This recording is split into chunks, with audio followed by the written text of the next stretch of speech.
चलो दुसरं, Shailatai video off झाला तुमचा.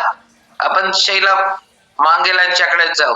खरं शैला मांगेलांचा पण व्हिडिओ ऑफ झाला. कुणाला एक्सपिरियन्स शेअर करायचा आहे? पटपट पटपट ज्याला करायचंय त्यानं पटकन. अँड्रे शैलाताईंच्याकडे जाऊ. सुमेध सर, लई दिवस झालं शैलाताईंचा घेऊन. अंजली पाटील, चलो अंजलीकडे जाऊ तोपर्यंत. शैलाताईंचा काहीतरी झाला. ओके. हा शैलाताई, नाव कुठून आहात? गुड मॉर्निंग सगळ्यांना. तुमची ओळख पण होते. रोज दुपारचा प्राणायामाचा वर्ग शैलाताई घ्यायला लागलेत. त्यामुळे शैलाताई कोण आहेत, काय आहेत, जे कोण नवीन असले तर त्यांना एक्सपिरियन्स मधनं माहिती पण होऊ दे की कोण घ्यायला लागले आपला वर्ग. Good morning Shailatai.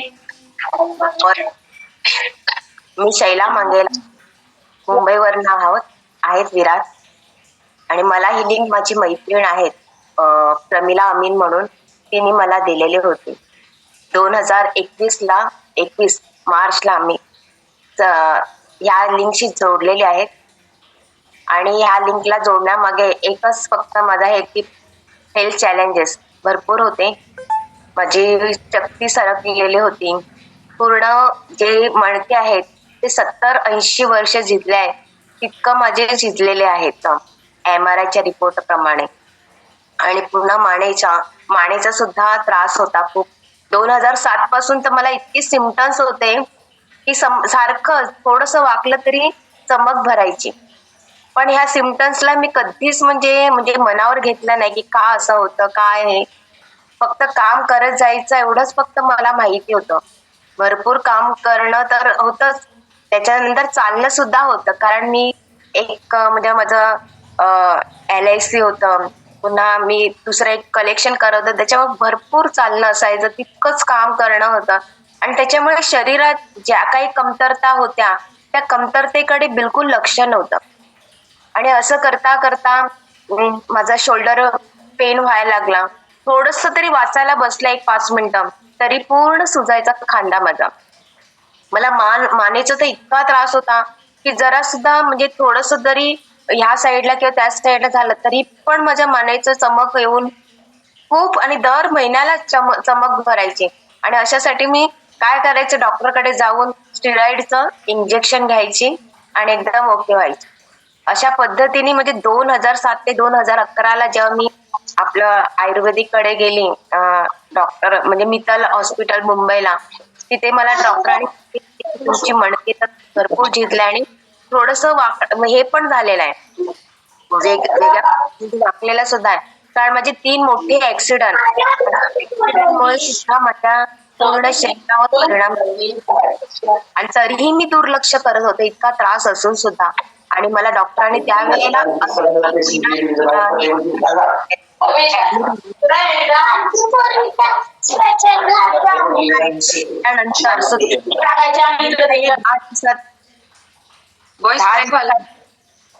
फक्त मी राहिली आणि पुन्हा आपल्या माझ्या रुटीनला लागले. आणि असं करता करता मला 2020 ला म्हणजे 2021 झालं असेल, आणि त्यावेळेला मला इतकं प्रॉब्लेम चॅलेंज म्हणजे झालं की मी म्हणजे भांडी घासता घासता अचानक माझं इतकं म्हणजे की मला असं उभं राहता सुद्धा येत नव्हतं. अचानक इतकं म्हणजे झटकाच लागला ना शरीराला की मी असं पूर्ण भिंतीला हे करून करून चालत चालत जेमतेम फक्त कॉटकडे आले. कॉटवर सुद्धा माझा पाय सुद्धा टाकता येत नाही अशी स्थिती झालेली. म्हणजे मला आमवाद झालेला होता. पूर्ण माझे स्नायू जखडलेले होते. आणि अशा वेळेला बरोबर 3 महिने मी कम्प्लीट बेड रेस्ट घेतलेला होता.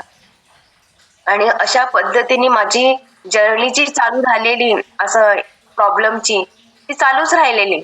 आणि अशा वेळेला मला हा योगाचा ही लिंक मिळाली माझ्या मैत्रिणीकडनं. असं तर मी निकम गुरुजीचं योगा केलेला, पण मी फक्त तिथपर्यंतच केलेलं, बाकी घरात काही करत नव्हते. आपल्या कामाच्या वेळेनुसार मला काय वेळच मिळायची नाही. एकटी सून असल्यामुळे सासरेही माझे बेड रेस्ट होते 5 वर्ष, सासूही हे होतं, त्याच्यामुळे मला सगळं काही करावं लागायचं. आणि अशा पद्धतीने ही जर्नी इतकी हे झाली की माझं इतका प्रॉब्लेम्स हे झालेला नंतर म्हणजे की या लिंकला तर जॉईन झालेली होती, आणि या लिंकला झाल्यानंतर मला एक योग्य म्हणजे मार्गदर्शन सांगतात ना, त्याप्रमाणे मार्गदर्शन मिळालं. की ज्या वेळेला आम्ही त्यावेळेला करोनाच्या वेळेला आम्ही जोडले गेलेलो आम्ही, कारण घरातच होतं ना, त्याच्यामुळे आम्ही जोडलो गेले ह्या ह्याच्यात. आणि त्यात मॅडमने आम्हाला योग शिक्षक सांगितलं.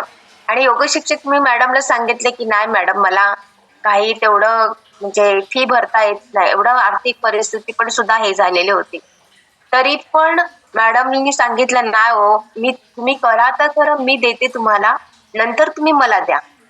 पण आपण सांगतो ना की जे काही आपण घ्यायचं असतं ते आपल्या स्वतःच्या म्हणजे स्वकर्तृत्वाने आपण जेव्हा कुठलीही गोष्ट करतो, छोट्यातली छोटी असो किंवा मोठ्यातली, त्यात आपला वेगळा आनंद असतो. पण आपण दुसऱ्यांच्या ह्याच्याने आपण करतो ते आपल्याला तो आनंद राहत नाही.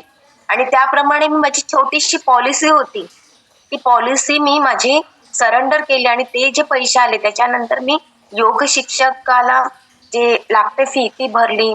माझं फ्युलचा म्हणजे त्यानुसार आलं. आणि अशा पद्धतीने मी योग शिक्षक झाले.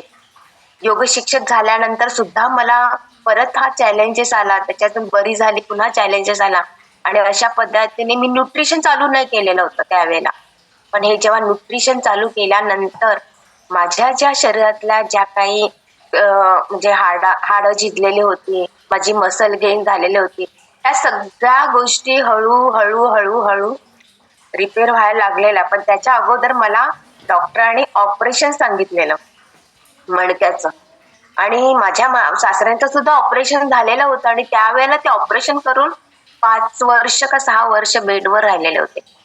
आणि अशा पद्धतीने त्यांची जेव्हा समोर पाहिल्यानंतर की मी काय करू आणि कुठला निर्णय घेऊ, हा निर्णय माझा चुकीचा आहे, ऑपरेशन केल्यानंतर मला बरं होईल का, मी चांगलं पूर्वीसारखं काम करू शकतं का, हा माझ्या डोक्यात खूप म्हणजे विचार यावं लागला. परंतु मी ऑपरेशन करायचं नाही, मी करणारच, कारण माझी जी दुखापत होत होती ती मलाच माहित होती. आणि त्याच्यानुसार मी ऑपरेशनला म्हणजे ऍडमिट होणार. आणि त्या वेळेला 2.5 लाख रुपये सांगितलेले. पण माझा मेडिक्लेम असल्यामुळे माझ्याकडे काही पैसाही एक नव्हता. पण मेडिक्लेम असल्यामुळे माझं त्या मेडिक्लेम मधनं होणार होतं सगळं. पण कर्मदयोग संघाने त्यावेळेला जे ऍडमिट होणार त्या दिवशी डॉक्टर म्हणजे जपानला काही कारणास्तव 8 दिवसासाठी गेले. आणि त्याच्यानंतर अनेकांचे मला फोन आले की शैलाताई, तुम्ही म्हणजे हे करतात आहेत, ऑपरेशन करतात, थोडस धीर धरा, नंतर विचार करून करा. अशा खूप जणांचे सारे म्हणजे फोन आले. आणि अशा पद्धतीने विचार केला की चला, आपण आहेत ना, जोपर्यंत करतोय तोपर्यंत करूया, पण जोपर्यंत काहीच आपल्याला करता नाही ते आपण तेव्हा डिसिजन घेतलेलं चांगलं. आणि अशा पद्धतीने योगा तर करत होते, म्हणजे ज्या स्नायूंना जी लवचिकता पाहिजे होती ती लवचिकता हळूहळू निर्माण झाली. त्याच्याने न्यूट्रिशन काम करू लागलं. आणि अशा पद्धतीने आज मी योग्य असं म्हणजे गायडन्स मिळालं, मार्गदर्शन मिळालं. या सगळ्या शेट्टी सर असो, सगळे ऑल जेवढे योगरत्न आहेत, योग पंडित आहेत, आणि इकडे जे आहार विहार ह्या सगळ्यांबाबतीत मार्गदर्शन मिळाल्यानंतर खरोखर आज मी हेल्थी अँड वेल्थी आहेत. म्हणजे आज एवढ्या थंडीच्या ह्याच्यात सुद्धा, की आमचं समुद्र किनारे एकदम जवळ आहे, समुद्र किनाऱ्यावरच घर आहे, एवढ्या थंडीच्या ह्याच्यात सुद्धा मी सगळं काम करते. ह्याचं सगळं श्रेय ह्या कम्युनिटीला जातं.